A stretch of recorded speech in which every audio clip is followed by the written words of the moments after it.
ওই সাহাবায়ে কেরাম বলেন, ইয়া রাসূলুল্লাহ, ইয়া হাবিবাল্লাহ, আমার মনে হয় আমার এই গুনাহ আল্লাহ রাব্বুল আলামিন কোনদিন মাফ করবে না। বিশ্বনবী সাল্লাল্লাহু আলাইহি ওয়াসাল্লাম বলেন, ও সাহাবা, তুমি কি এমন গুনাহ করেছো যে গুনার কারণে তুমি মনে করতে পারতেছো না আল্লাহ রাব্বুল আলামিন তোমার এই গুনাহকে মাফ করেছেন কিনা? সূরা আল্লাহু আকবার। এইবার দাহিয়া কালবে বলেন, ইয়া রাসূলুল্লাহ, ইয়া হাবিবাল্লাহ, ও নবী, আপনি জানেন নি গো, আমি এমন একটা অপরাধ করেছি, আমি এমন একটা গুনাহ করেছি, আমি এমন বড় একটা অপরাধ করেছি। আমি যখন বিয়ে করলাম, আমার এই হাত দ্বারা, আমি এই হাত দ্বারা জীবন্ত 8টা কন্যা সন্তানকে মাটির নিচে দাফন করেছি। নাউজুবিল্লাহ। এক হাতে জীবন্ত 8টা কন্যা সন্তানকে জীবন্ত কবর দিয়ে ফেলেছেন। চিন্তা করছেন অবস্থা? ইয়া রাসূলুল্লাহ, ইয়া হাবিবাল্লাহ, আমি আমার এই হাত দ্বারা যখন আমি 8টা কন্যা সন্তানকে জীবিত দাফন করলাম, ইয়া রাসূলুল্লাহ, ইয়া হাবিবাল্লাহ, শেষের কন্যা সন্তানটা ছিল আমার। ইয়া রাসূলুল্লাহ, ইয়া হাবিবাল্লাহ, আমার স্ত্রীর গর্ভে যখন প্রথম সন্তান চলে আসলো, চলে আসার পরে আমি আমার সন্তানকে বলে দিয়েছি, আমি আমার স্ত্রীকে বলে দিয়েছি, ও স্ত্রী, তুই বাপের বাড়িতে চলে যা, যদি সন্তানটা যদি পুত্র সন্তান হয় তাহলে আমার বাড়িতে নিয়ে আসবি, আর যদি সন্তানটা যদি কন্যা সন্তান হয় তোর নিজ হাত দ্বারা ওই বেটির গলা চিপে মাইরা ফেলাবি, কিন্তু খবরদার এই কন্যা সন্তান আমার বাড়িতে আসা যাবে না। নাউজুবিল্লাহ। আল্লাহ রাব্বুল আলামিন কোরআনুল কারীমে বলেন, ওয়া ইযা বুশিরা আহাদুহুম বিল উনসা যাল্লা ওয়াজহুহু মুসওয়াদ্দা। আল্লাহ রাব্বুল আলামিন বলেন, ওই জালিমদেরকে যখন আল্লাহ রাব্বুল আলামিন বলেন, ওই জালিমদেরকে যখন কন্যা সন্তানের সুসংবাদ দেওয়া হতো, সুসংবাদ যখন কন্যা সন্তানের দেওয়া হতো, তাদের মনটা কালো হয়ে যেত, তাদের চেহারাটা কালো হয়ে যেত। তারা মনে মনে ভাবতে থাকতো যে এই কন্যা সন্তানকে আমি এখন কি করবো, জীবন্ত রাখবো নাকি মালিক তলে গুপি কবর দিয়ে ফেলবো? জোরে বলেন নাউজুবিল্লাহ। কথা কি বুঝেননি ভাই? ইয়া রাসূলুল্লাহ, ইয়া হাবিবাল্লাহ, আমার স্ত্রীকে যখন আমি এই কথাটা বললাম, স্ত্রী যখন বাপের বাড়িতে চলে গেল, একদিন নয়, 2 দিন নয়, 3 দিন নয়, যখন আমার এই মেয়েটা যখন 4 বছর হয়ে গেল, কয় বছর? 4 বছর বাপের বাড়িতে পাঠানোর পরে যখন সন্তানটা হলো, দেখা গিয়েছে সন্তানটা কন্যা সন্তান হয়েছে, পুত্র সন্তান হয়নি। মায়ের মন্দ, মা কি করলো? ধরে রাখলো, মা মারতে আর পারলো। ইয়া রাসূলুল্লাহ, ইয়া হাবিবাল্লাহ, আমার স্ত্রী কি করেছে আপনি জানেননি? আমার স্ত্রী এই কন্যা সন্তানকে মারে নাই। আমি যখন আমার শ্বশুর বাড়িতে বেড়াতে গিয়েছিলাম, আমি এই কন্যা সন্তানকে দেখে আমার মনের ভিতরে একটা প্রশ্ন জাগলো, এই সন্তানটাকে, এই সন্তানটার চেহারার সাথে আমার মিল, এই সন্তানটার ভুলের সাথে আমার মিল, এই সন্তানটার নাকের সাথে আমার মিল, এই সন্তানটার দেহের সাথে আমার মিল। আমি কি করলাম? ইয়া রাসূলুল্লাহ, ইয়া হাবিবাল্লাহ, আপনি জানেননি এই সন্তানটাকে সুন্দরভাবে ধরে তার মার কাছে নিয়ে উপস্থিত হলাম। মাকে বললাম, হে বিবি, সত্য কথা বলবি, যদি সত্য কথা না বলস তাহলে তোর গর্দান আজকে আমি এই মুহূর্তে নিয়ে নিব। জোরে বলেন না নাউজুবিল্লাহ। ইয়া রাসূলুল্লাহ, ইয়া হাবিবাল্লাহ, আপনি জানেননি আমি এই কন্যা সন্তান যখন তার স্ত্রীর সঙ্গে নিয়ে গেলাম, স্ত্রী বলল, তোমার সন্তান আমার সন্তানকে আর কত গোপন করব? ও আমার প্রাণের স্বামী, আমি তোমার অজান্তে আমি এই কন্যা সন্তানকে তোমার থেকে আলাদা করেছি। আল্লাহু আকবার। আমি এই কন্যা সন্তানকে তোমার থেকে আলাদা করে দিয়েছি, কারণ তুমি তো কি করবা? হত্যা করবা। কথা কি বুঝেননি ভাই? হত্যা করবা।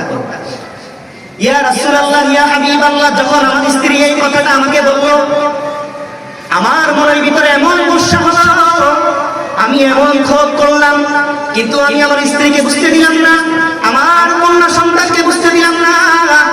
আমি আমি আমার এই ছোট্ট ছোট্ট সন্তানকে আমি বুকের কাছে নিয়ে বললাম, আম্মু আমি তোমাকে অনেক ভালোবাসি, আমি তোমাকে অনেক মায়া করি, আমি কালকে আগামীকালকে তোমাকে আমি তোমার নানুর বাড়িতে আবার নিয়ে যাবো। তোরে বলেন না কি ডাল বেকুচ কালা, আমি আগামীকালকে তোমাকে তোমার নানুর বাড়িতে নিয়ে যাব। ছোট্ট মেয়েটা বলে, আম্মু তুমি আমার বাবাকে আগে কেন দেখাই দাও নাই? যদি আগে দেখা দিতা আমার বাপ থেকে আমি কতই না মহব্বত পেতাম, কতই না আদর পেতাম। আমার বাবাকে তুমি আগে কেন দেখাই দাও নাই? কথা বুঝেন? ইয়া রাসূলুল্লাহ, ইয়া হাবিবাল্লাহ। পরের দিন আমি আমার স্ত্রীকে বললাম, এই ছোট্ট মেয়েটাকে সুন্দরভাবে সাজিয়ে দাও। ইয়া রাসূলুল্লাহ, ইয়া হাবিবাল্লাহ, আমার স্ত্রী যখন আমার এই সুন্দর ছোট্ট মেয়েটাকে যখন সাজিয়ে দিল, আমি আমার এই মেয়েটাকে বললাম আমি কোথায় নিয়ে যাব? আমি আমার এই মেয়েটাকে বললাম আমি নানুর বাড়িতে নিয়ে যাব। ইয়া রাসূলুল্লাহ, ইয়া হাবিবাল্লাহ, ছোট্ট মেয়েটার হাত ধরে নানুর বাড়িতে নিয়ে গেলাম না, ছোট্ট মেয়েটার হাত ধরে রাস্তায় না গিয়ে আমি জঙ্গলের ভিতরে ঢুকে গেলাম। আল্লাহু আকবার। আমি আমার এই মেয়েটাকে নিয়ে জঙ্গলের ভিতরে ঢুকে গেলাম। আমার ছোট্ট মেয়েটা সুন্দর করে কেঁদে কেঁদে বলে, আপু নানুর বাড়ি তো এটা না, নানুর বাড়ি তো রাস্তা এটা, তুমি আমাকে কোথায় নিয়ে যাও? ইয়া রাসূলুল্লাহ, ইয়া হাবিবাল্লাহ, আমি কোনো কথা বললাম না। সুন্দর করে মেয়েটার হাত ধরে আমি আমার এই মেয়েটাকে জঙ্গলের ভিতরে নিয়ে গেলাম। জঙ্গলটা পার হয়ে একদম সুন্দর একটা মরুভূমি ছিল। ইয়া রাসূলুল্লাহ, মরুভূমিতে যখন যাব, মরুভূমিতে যাওয়ার আগে আমি সুন্দরভাবে একটা কোদাল নিয়ে নিলাম। কোদাল নিয়ে যখন মরুভূমিতে উপস্থিত হলাম, আমার ছোট্ট মেয়েটা এবার সোজারে কান্না করে বলে, আব্বু বুঝতে পেরেছি আমার মা কথাই সত্য, আমার মা অনেক কথাই বলেছেন আপনার এই বিষয়ে, আমার মা অনেক কথাই বলেছেন, আপনি হয়তো আমাকে আজকে কি করবেন, মেরে ফেলবেন। তারপর মেয়েকে বুঝতে দেয় না না না, কি বলো দেখো আমি কি বলি, দেখো।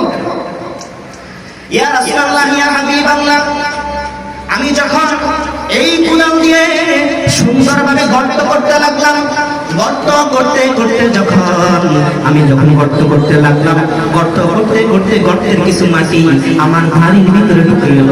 ইয়া রাসূলুল্লাহ, ইয়া হাবিবাল্লাহ, যখন আমি গর্ত করতেছি, যখন আমি গর্ত করলাম, এই ছোট্ট মেয়েটা আমার দাড়ির ভিতরে যখন মাটি ঢুকে গেল, আমি তাকে দেখলাম, ইয়া রাসূলুল্লাহ, এই ছোট্ট মেয়েটা তার ছোট্ট ছোট্ট হাত দ্বারা আমার দাড়িগুলো খেয়াল করে করে আমাকে বলে, আব্বু তোমার কি কষ্ট হচ্ছে? জোরে জোরে বলেন আল্লাহু আকবার।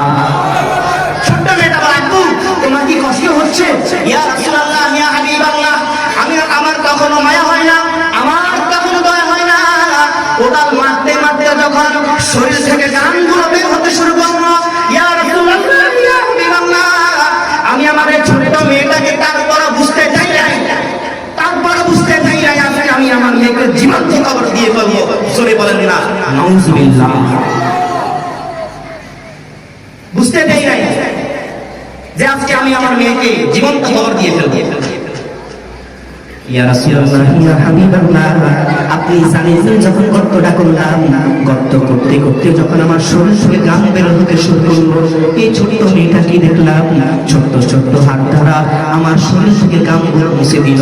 ইয়া রাসূলুল্লাহ, তখন আমার কোনো মায়া হয় না, তখন আমার কোনো দয়া হয় না। ইয়া রাসূলুল্লাহ, তখন আমার কোনো মায়া নাই, তখন আমার কোনো দয়া নাই। গর্তটা করা শেষ হয়ে গেল।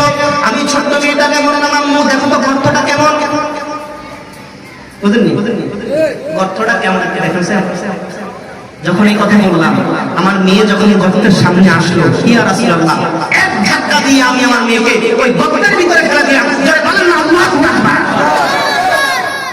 আমি আমার মেয়েকে গর্তের ভিতরে ফেলে দিলাম।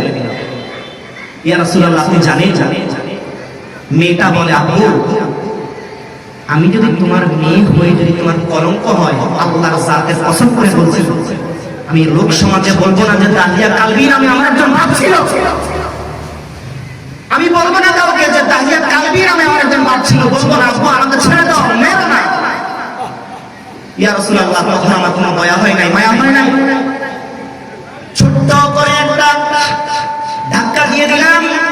ধাক্কা দেওয়ার পরে যখন ওই মেয়েটা গর্তের ভিতরে পড়ে গেল, বড় একটা পাথর নিলাম। ইয়া রাসূলুল্লাহ, বড় একটা পাথর নিয়ে সুন্দরভাবে পাথরটা মেয়েটার বুক বরাবর মেরে দিলাম। ইয়া রাসূলুল্লাহ, বুক বরাবর মারার সঙ্গে সঙ্গে কি দেখলাম আপনি জানেননি? মারার পর দেখলাম মেয়েটার শরীর থেকে রক্ত বের হতে শুরু করলো, ফিনকি রক্ত বের হতে শুরু করলো। ইয়া রাসূলুল্লাহ, আমার মনে হয় ওই মেয়েটা তখন বলে, আব্বু আমাকে মাইরো না, আব্বু আমায় মাইরো না। ইয়া রাসূলুল্লাহ, তখন আমার মায়া হয় না, তখন আমার মায়া জন্মায় না।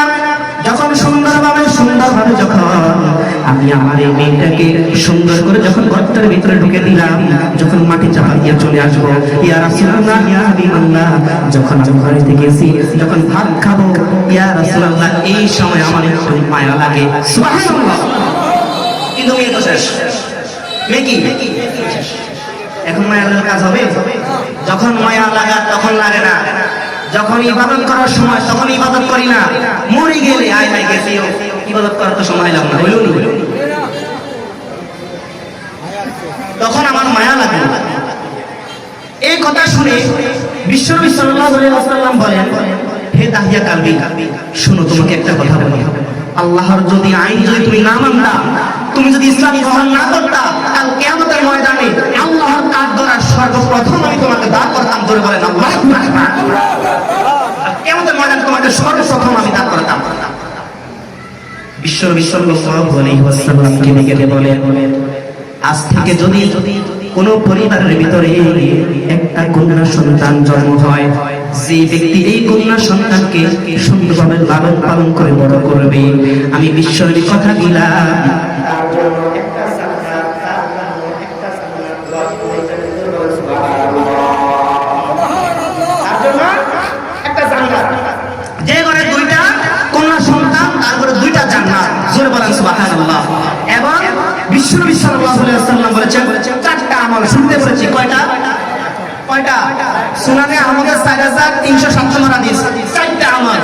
আল-মারাতু ইযা সাল্লাত খামসাহা, যখন কোন নারী 5 ওয়াক্ত নামাজ আদায় করে, ওয়া সামাত শাহরাহা, রমজান মাসে রোজাগুলো রাখে, ওয়া আহসানাত ফারজাহা, লজ্জাস্থানকে হেফাজত করে, ওয়া আতাআত জাওজাহা, স্বামীর অনুগত করে।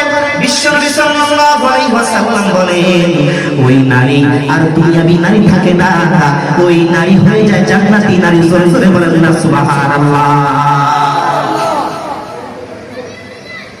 আপনাদেরকে একটা কথা বলি, আপনাদের স্ত্রীরা যদি ব্যাপারটা চলে, আপনারা যদি কি করেন, যদি দেখেও না দেখার ভান করেন, কাল কিয়ামতের ময়দানে আপনি দায়ুস হবেন। কি হবে? দায়ুস। যে দায়ুস জাহান্নামের শেষ ঠিকানা বলে বলেন নাউযুবিল্লাহ। তাহলে মুসলমান ইমানদার, ইসলাম নারীকে সম্মান দিয়েছে। কাকে সম্মান দিয়েছে? নারীকে সম্মান দিয়েছে। আমরা এই নারীদের মর্যাদা আলোচনা করেছি। আল্লাহ রাব্বুল আলামিন আমাদেরকে নারীদেরকে সম্মান দেওয়া, নারীর হচ্ছে ঘরে থাকবে। আল্লাহ রাব্বুল আলামিন যেন আমাদেরকে এটা বুঝার তৌফিক দান করেন, সকলে বলেন আমিন। আর পদ্মানিসীর মা বোনেরা যেন এই আমলগুলো করতে পারে, সকলে বলেন আমিন। ওয়া আখিরু দাওয়ানা আলহামদুলিল্লাহি রাব্বিল আলামিন। সময় সংক্ষেপ, এই কারণে আযান দিয়েছে। ইনশাআল্লাহ সময় হলে ইনশাআল্লাহ আল্লাহ বলার চেষ্টা করব। মুসলমান ইমানদার, পাশেই তো মসজিদ, আপনারা একটু কষ্ট করে মসজিদে চলে যান, ওখানেই জামাত হবে। যেহেতু পাশে মসজিদ, যদি এখানে থাকতো দূরে কোথাও মসজিদ হতো তাহলে এখানে পাওয়া যেত। ঠিক আছে, আপনারা চলে যান, ওখানে চলে যান। আসসালামু আলাইকুম ওয়া রাহমাতুল্লাহ।